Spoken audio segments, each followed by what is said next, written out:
안녕하세요.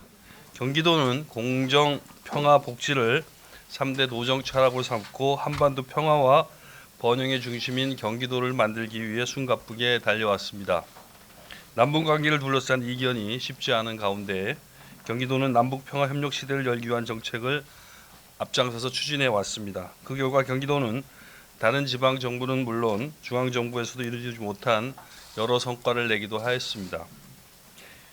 계풍양묘장 조성 사업, 유엔 대북 제재 면제 승인은 지방 정부가 대북 제재의 한계를 극복한 첫 번째 사례입니다. 또한 북측이 참여한 아시아 태평양의 평화 번영을 위한 국제 대회와 한반도 평화를 위한 아시아 국제 배구 대회를 성공적으로 개최하고 어린이 영양식과 묘목 같은 인도적 물품을 북측에 지원하고 있습니다.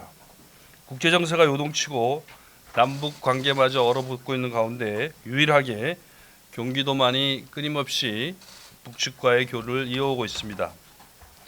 이재명 경기도지사께서 평화 시대를 위한 만반의 준비를 다 하겠다라고 신년하는 사를 통해 밝힌 바 있습니다. 이러한 기조에 힘입어 경기도만의 색깔을 지닌 구체적인 평화협력 정책을 계속 추진하겠다는 말씀을 드리며 지금부터 2020년 경기도 평화협력 정책 및 대북교류 사업의 추진 방향에 관해 말씀드리겠습니다. 먼저 경기도는 북측과 평화의 길을 만들기 위해 개성관광 재개를 우선 사업으로 추진하겠습니다.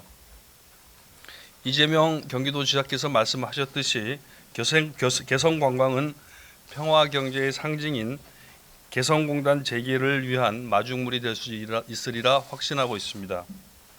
북측 개별 관광은 유엔의 제재 대상이 아닙니다. 별도의 준비 없이 기존의 출입경 제도와 철도, 도로, 기타 시설을 활용할 수 있어 가장 쉽고 빠르게 경기도가 주도적으로 추진할 수 있습니다. 이에 저는 지난 10일 개성공단 및 금강산 관광 재개 범국민운동 경기본부와 개성시랑 개성공단 관계자 여러분과 함께 통일부 장관을 면담하고 개성관광 촉구 및 개성관광 사전 신청서를 전달한 바 있습니다. 경기도는 이미 작년 6월에 개성관광 추진을 위해 통일부에 사업 제안서를 제출한 바 있습니다. 사전 조건을 갖추기 위해 대북 협의에 나서줄 것을 요청했지만 사업 제안서는 북측에 전달조차 되지 않았고 한미연합훈련 같은 대외 여건을 이유로 계속 보류된 바 있었습니다. 경기도는 이 자리를 빌어 그동안 비공식적으로 진행해온 개성관광을 공개 사업으로 전환하며 더 적극적으로 자체적으로 추진 방안을 모색하겠다는 말씀을 드립니다.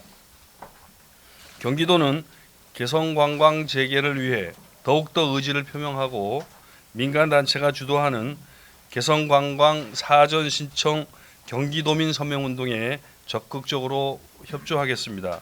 이 운동이 전 국민 서명운동으로 확산되어 얼어붙은 남북관계를 녹일 계기가 되었으면 하는 바람입니다. 두 번째, 경기도는 유엔 대북제재위원회로부터 대북제재 면제 승인을 받은 계풍양묘장 조성 사업이 신속히 처리될 수 있도록 북측과 적극적으로 협의하겠습니다.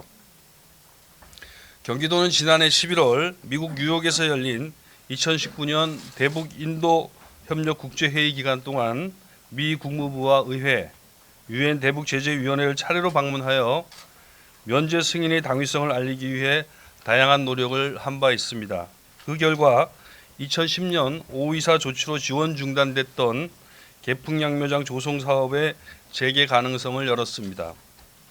지방정부 최초로 양묘 온실, 용기, 트랙터, 태양광 발전기, 작업 공구 같이 애초 제재 대상이던 총 152개 품목에 대해 제재 면제 승인을 받는 성과를 거두었습니다. 경기도는 가능한 방안을 모색하고 북측과 향후 일정을 협의해 나가겠습니다. 경의선 6료를 통한 물품 운송을 추진하여 기존의 단순한 인도적 지원 사업과는 다른 개발 협력 성격의 남북 교류 협력 사업이 되도록 첫발을 내딛도록 하겠습니다. 셋째, 경기도는 북측 농촌 개발 시범 사업에 대한 대북 제재 면제를 추진하고 이를 실현하도록 하겠습니다. 앞서 말씀드린 것처럼 경기도는 최근 미국을 방문하여 북한 양묘장 지원 사업을 성사시켰습니다. 이 과정에서 경기도가 확인한 유엔 입장은 할 수 있는 범위 내에서는 적극적으로 해도 된다라는 것이었습니다. 최근 북측 노동당 중앙위원회 전원회의 보고와 같이 농업개발은 북측 발전의 핵심 전략일 뿐 아니라 경기도의 남북협력 사업 중 가장 성공한 분야이기도 합니다. 경기도는 지난 2006년에서 2008년까지 평양의 당곡리 농촌 현대화 사업을 성공적으로 추진한 경험이 있습니다. 그런 경기도가 대규모 농촌 종합 개발 사업 추진을 위해 대북 제재 면제는 물론 필요한 과정을 착실히 밟아 남북 개발 협력을 위한 의미 있는 사례를 만드는 것이 이재명 경기도지사와 저의 생각입니다. 넷째, 경기도는 한강 하구 남북 공동 수역을 평화적으로 활용하여 남북 평화 통일의 기반을 마련하도록 하겠습니다.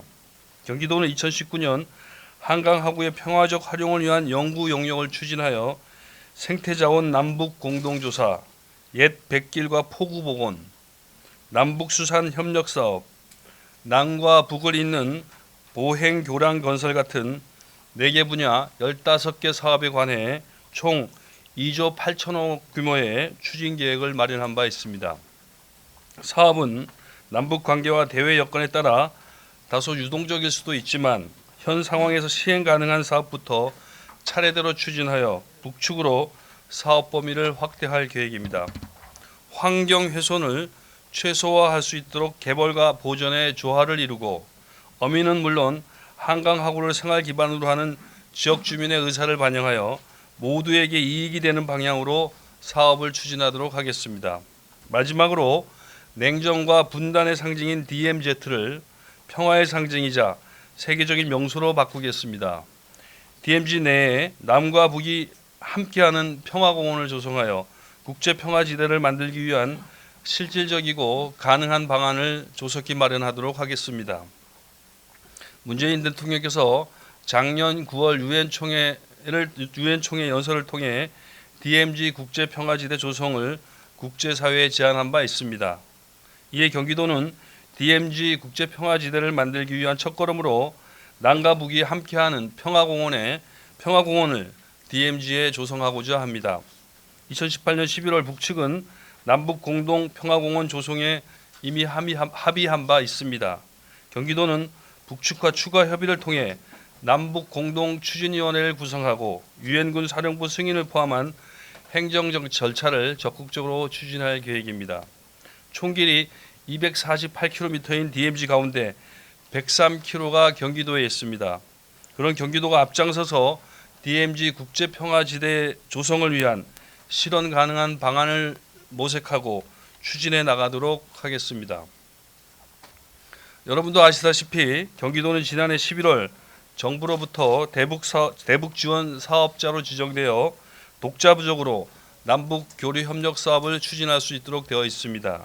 대외 정세에 발이 묶인 중앙정부를 대신하여 경기도가 지방정부의 자율성과 창조적인 능력을 최대한 발휘할 기회가 열다고 생각합니다. 북측에서도 제안한 바 있고 몇 가지 절차만 이행되면 손쉽게 다녀올 수 있는 개성관광부터 DMZ 전체를 국제사회의 평화 유지와 신뢰 구축 활동의 중심지로 조성하는 방안까지 경기도가 구상하고 계획하여 추진하는 경기도만의 평화협력 정책은 2002년도에도 중단되지 않을 것입니다. 경기도민과 국민 여러분의 많은 관심과 응원을 부탁드립니다. 고맙습니다.